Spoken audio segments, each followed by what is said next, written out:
What's up, everyone? I hope you're having an awesome day. Today, we're going to take a deep dive into Taylor Swift's seventh studio album, Lover. This album is a real game changer for Taylor, and I can't wait to break it down for you. Before we jump in, let me give you a quick heads up. This video is designed for English learners at the intermediate level. Don't worry if you don't understand every word, that's totally normal. The goal is to expose you to natural English speech and help you pick up new vocabulary and expressions. Feel free to pause, rewind if you need to. Ready? Let's do this. All right, let's set the stage a bit. Lover was released on August 23, 2019, and it marked a significant shift in Taylor Swift's career. This album came after her somewhat darker and more controversial Reputation era, and many fans and critics saw it as a return to her earlier, more optimistic style. Now, for those of you who might be new to Taylor Swift or American pop culture, let me give you a quick rundown. Taylor Swift is one of the biggest names in the music industry. She started her career as a country artist when she was just a teenager, and over the years, she's successfully transitioned into pop music. Taylor is known for her songwriting skills, her ability to connect with fans, and her knack for reinventing herself with each album. She's also famous for writing songs about her personal life, especially her relationships. This has made her both incredibly popular and sometimes controversial. Lover is significant because it's the first album that Taylor Swift owns entirely. This might sound a bit confusing, so let me explain. In the music industry, artists often don't own the rights to their own music. The record label usually owns the master recordings. But with Lover, Taylor made sure she had full ownership. This was a big deal in the industry and showed Taylor taking control of her art in a new way. Now, let's talk about the album itself. Lover is a long album. It has 18 tracks, which is quite a lot for a pop album. The total running time is about 61 minutes, so it's packed with content. The overall sound of the album is pop, but it's a softer, more mature pop than some of her earlier work. There are elements of synth pop, electropop, and even some country influences. It's a really diverse album in terms of sound. Thematically, Lover is all about, well, love. But it's not just romantic love. Taylor explores all kinds of love on this album. Self-love, love for friends, family love, and yes, romantic love too. It's a much more positive and optimistic album compared to Reputation. One thing that's really cool about this album is how it showcases Taylor's growth as an artist and as a person. She's in her late 20s at this point, and you can really hear the maturity in her lyrics and her perspective on relationships. Okay, now let's dive into the tracks. Remember, I can't quote lyrics directly, but I'll do my best to give you a sense of what each song is about and why it's significant. The first song is I Forgot That You Existed. This opener sets the tone for the album. It's a playful, laid-back track about moving on from negative emotions. The song talks about reaching a point where you're so over something or someone that you don't even feel anger anymore. You just forget. It's a great example of how English speakers use understatement for emphasis. Cruel Summer is the second song. This is a fan favorite, and for good reason. It's an up-tempo pop song about an intense summer romance. The production is fantastic, with a big catchy chorus. Pay attention to how Taylor uses vivid imagery to set the scene. It's a great way to improve your descriptive language skills. The next song is Lover. The title track is a beautiful, waltz-like love song. It's got a dreamy, nostalgic feel to it. This song is great for learning how to express deep emotions in English. Taylor uses a lot of romantic, poetic language here. Fourthly, The Man. This is one of the more socially conscious songs on the album. It tackles gender double standards in society. The lyrics imagine how Taylor's life and career would be different if she were a man. It's a great song for learning about hypothetical situations in English. And now, let's move to the next song, The Archer. This is a more introspective, vulnerable track. It's slower and more atmospheric than some of the other songs. Taylor reflects on her own flaws and insecurities here. It's a good example of how to express self-doubt and vulnerability in English. 6. I Think He Knows. Back to a more upbeat vibe, this song is about the early stages of a relationship. It's playful and flirtatious. Pay attention to how Taylor uses repetition and rhythm in the lyrics. It's a clever songwriting technique. 7. Miss Americana and the Heartbreak Prince. This is an interesting one. On the surface, it sounds like a love song, but it's actually a metaphor for Taylor's feelings about American politics.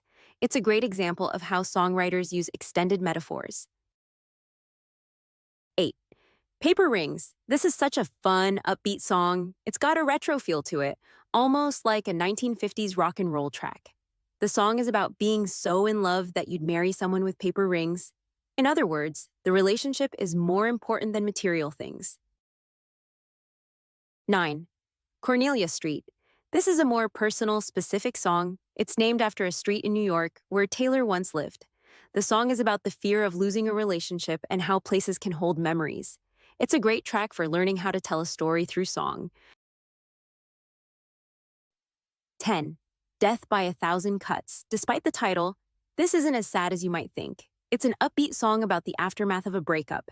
The title is a play on the English idiom death by a thousand cuts, which means to fail or die slowly from many small problems rather than one big one.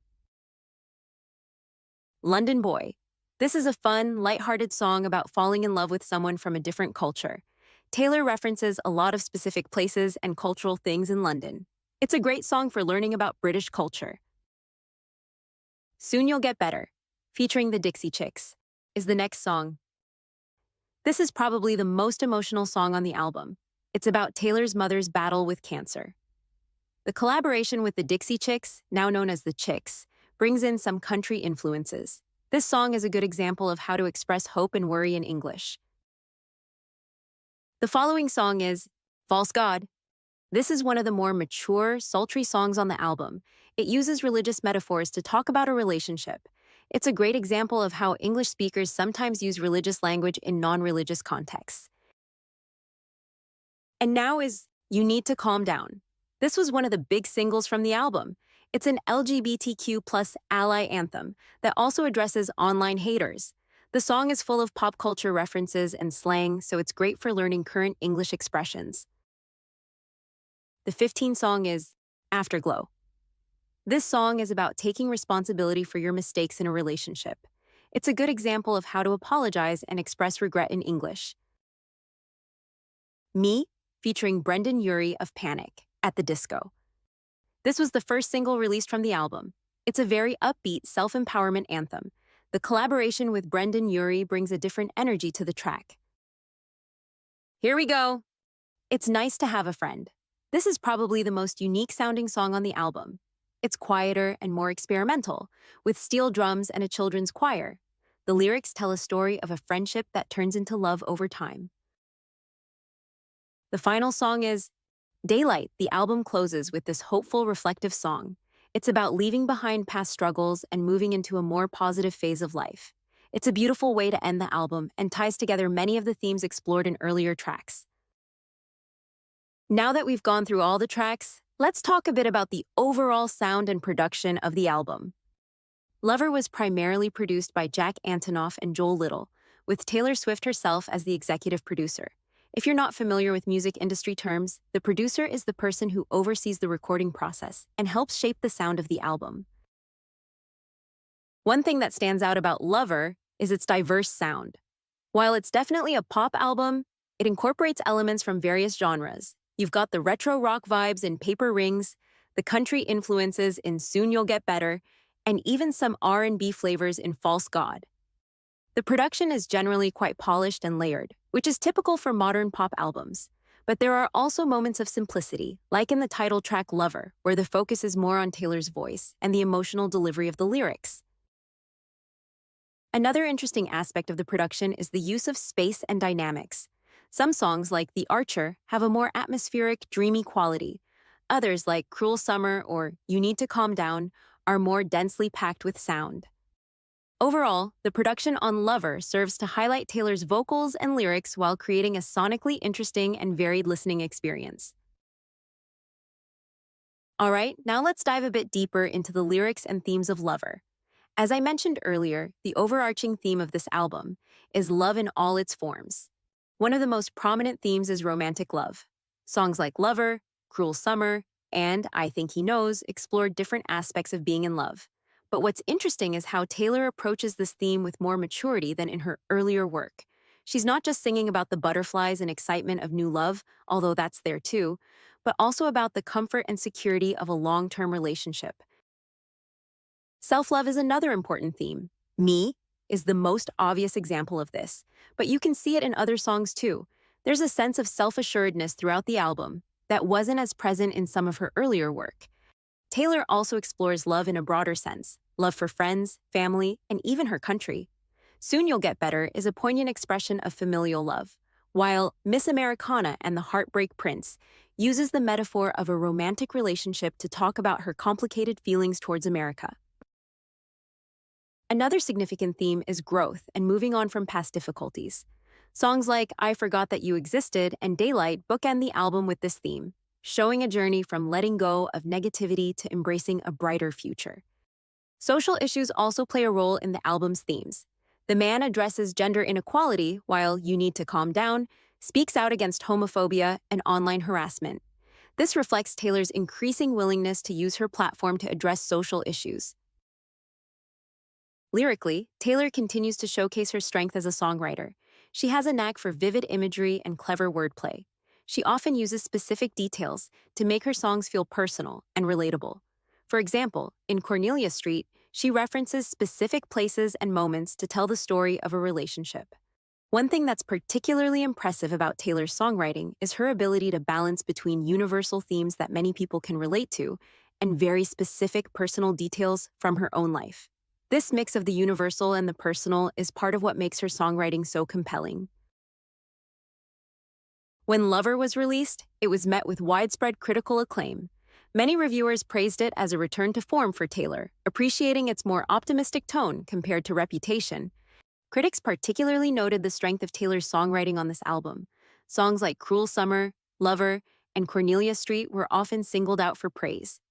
The album was also a commercial success. It debuted at #1 on the US Billboard 200 chart and was the best-selling album of 2019 in the US. Globally, it was the best-selling studio album of 2019. Lover also earned Taylor several award nominations. It was nominated for Best Pop Vocal Album at the 62nd Grammy Awards, and the title track Lover was nominated for Song of the Year. In terms of its impact, Lover helped solidify Taylor's status as one of the biggest pop stars in the world. It showed her ability to evolve as an artist while still maintaining her core strengths as a songwriter. The album also marked an important moment in Taylor's career in terms of business and artistry. As I mentioned earlier, this was the first album that Taylor owned entirely. This ownership became a big talking point in the music industry and inspired conversations about artists' rights. Now, I'd love to share some of my personal favorite tracks from the album. Of course, music is subjective, and you might have different favorites. That's the beauty of art. For me, Cruel Summer is a standout. The production is fantastic, and the way the song builds to its bridge is just electrifying. It's the kind of song that makes you want to sing along at the top of your lungs. I also love Cornelia Street for its storytelling and emotional depth. The way Taylor uses specific details to paint a picture of a relationship is really beautiful. The Archer is another favorite. It's more stripped back than some of the other tracks, which allows Taylor's lyrics and vocal performance to really shine. And of course, the title track Lover is just gorgeous. It feels timeless, like it could have been written 50 years ago or yesterday. All right, English learners, we've covered a lot of ground today. Let's recap the main points. Lover is Taylor Swift's 7th studio album, released in 2019. It marks a return to a more positive, romantic tone after the darker Reputation era. The album explores different types of love, including romantic love, self-love, and love for friends and family. It showcases Taylor's growth as an artist, with more mature perspectives on relationships and life. The production is diverse, incorporating elements from various genres, while remaining primarily pop. Critically and commercially, the album was a big success, cementing Taylor's status as a pop superstar. I hope this deep dive into Lover has not only given you insight into this fantastic album, but also helped you practice your English skills. Remember, engaging with English language music, movies, and other media is a great way to improve your language skills while also enjoying yourself. If you found this video helpful, please give it a thumbs up and consider subscribing to our channel for more content aimed at English learners. And hey, why not share your own thoughts on Lover in the comments? I'd love to hear which songs are your favorites and why. Thanks for watching and keep on learning. Until next time, this is April signing off. Peace out.